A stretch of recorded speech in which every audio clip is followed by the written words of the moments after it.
स्वदेश तथा विदेशमा रहे बसेका प्यारा नेपाली दाजुभाइ तथा दिदीबहिनीहरू, नेपाल राष्ट्रका निर्माता, नेपाली समाजका समन्वयकर्ता एवं एकताको धरोहर श्री 5 बडा महाराजा धीराज पृथ्वी नारायण शाह आम नेपालीका निम्ति श्रद्धा तथा सदा स्मृतिका व्यक्तित्व भइबक्सिन्छ।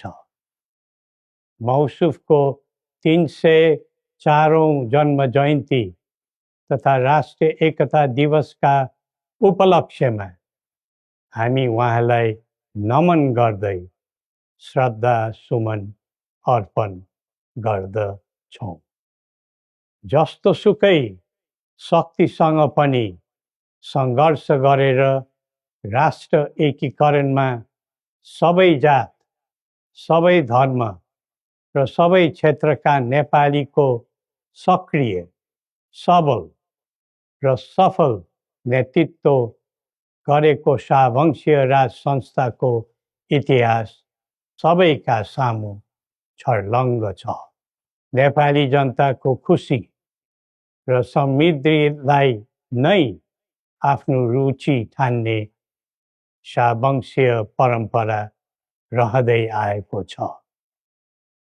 बडा महाराज धीराजको मार्ग निर्देशनको परिधिमा रही हामीले नेपाली जनको एकता र वृद्धिमा जोड दिँदै आएका थियौँ र छौँ। तर कालान्तरमा कतैबाट उत्पन्न अवाञ्छित भ्रमको चपेटामा देश पर्यो।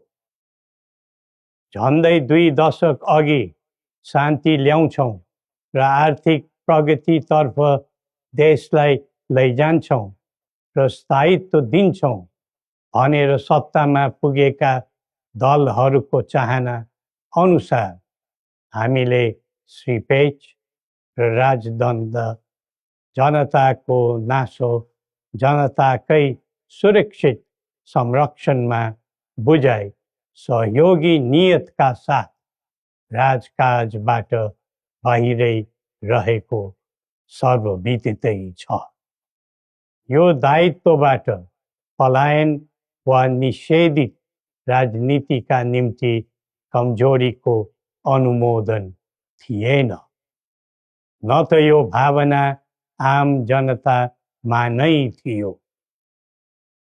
नारायणहिटी राजदरबारबाट हामी बाहिरिएको करिब 2 दशक बित्दा पनि देशले सामना गरिरहनु परेको सङ्कटले हामीलाई चिन्तित तुल्याएको छ। हिजो देश नबनेकोमा चिन्ता थियो, आज देश नै नबच्ने हो कि भन्ने निराशा पैदा भएको छ।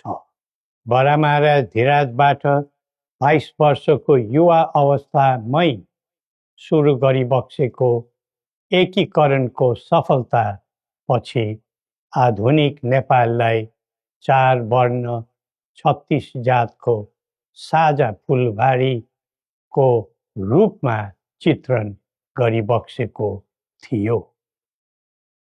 यो मुलुक राजाको मात्र होइन, जनता र राजाको समान स्वामित्वको देश हो भन्ने सन्देश पनि दिइबक्सेको थियो।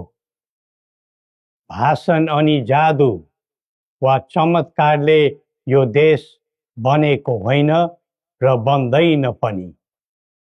सबै जात, धर्म र क्षेत्रका नेपालीको साझा प्रतिनिधिका रूपमा काम गरेको राज संस्था जनताले सुम्पेको जिम्मेवारीबाट विमुख हुनै सक्दैन। सबै नेपालीले यो कर्तव्यबोध गरी पृथ्वी पथमा लाग्नु पर्दछ भन्ने हाम्रो धारणा र आह्वान पनि छ। नेपाली विश्वमा जहाँ रहे पनि नेपाली मूलको भन्ने नै हुन्छ।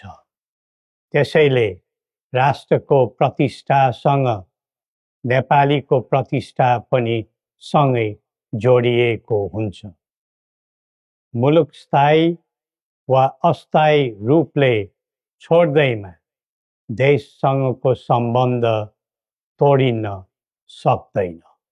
देशबाट जनशक्ति पलायन हुँदै जानुले देशको भविष्यबारे निराशाको सङ्केत दिइरहेको थियो।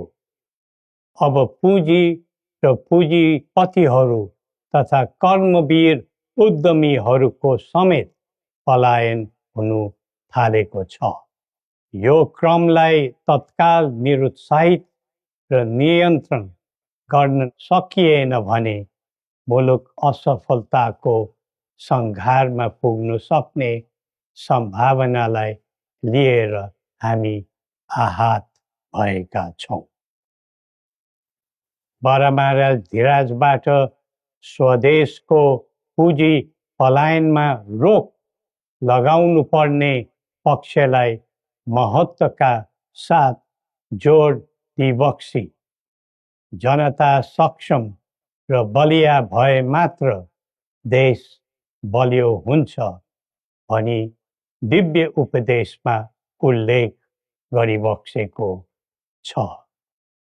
जब जब युवा पुस्ताको भावना, चाहना र आवश्यकताको सम्बोधन गरिँदैन तब तब असन्तोष पैदा हुन्छ, जसले विद्रोहको रूप पनि लिन सक्छ भन्ने सत्य नेतृत्वले हृदयङ्गम गर्नै पर्दछ।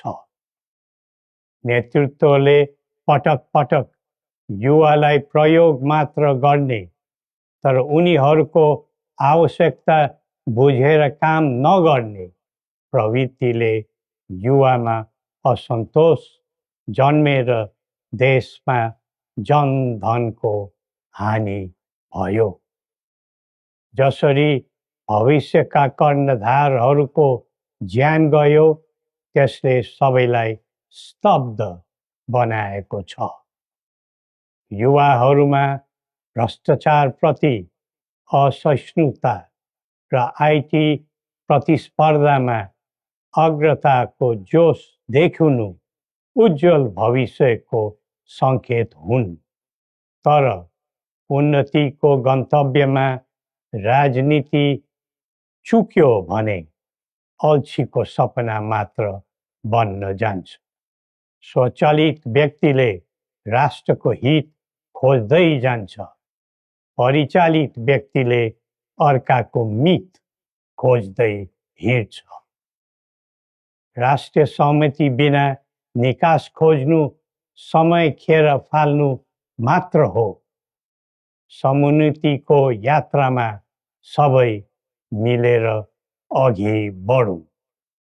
नेपालको संवेदनशील अवस्था र बदलिँदो भू-राजनीतिक परिस्थितिलाई बुझ्न नसक्दा हामी मित्र राष्ट्रहरूको विश्वास र भरोसा गुमाउने अवस्थामा पुगेका छौँ।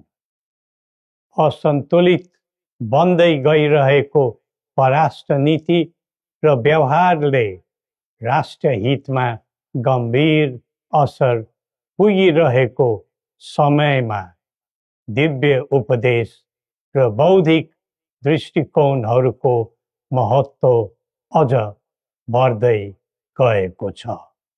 कतिपय देशले स्वार्थको लागि कुनै न कुनै सुरक्षा कवच खोज्दैछन्। हाम्रो देशको सही छहारी शान्तिको कवच हुनै पर्दछ। नेपाल निर्माणमा मार्गदर्शी र सेनापति बरामाराजा धिराजको विरासत र वंशका प्रतिनिधिका रूपमा मेरो भूमिका स्पष्ट रहेको छ।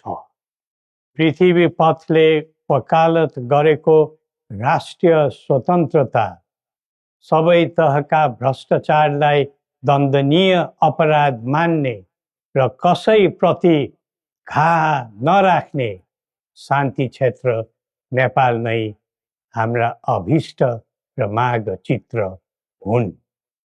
जनताको चाहनाबाट कझै निर्धारित हुनुपर्ने परिकल्पना पृथ्वी पथका मौलिक आकांक्षा हुन्। अन्तमा जनता र राजाले एकीकरण गरेर निर्माण गरेको नेपाल राष्ट्रको समग्र हितलाई आत्मसात गर्दै सबल राष्ट्र बनाउने महान कार्यमा सबैलाई जुटौँ र नेपाललाई फेरि उठाउँ। श्री गोरखनाथले हामी सबैलाई सत् बुद्धि दिउन्। जय नेपाल।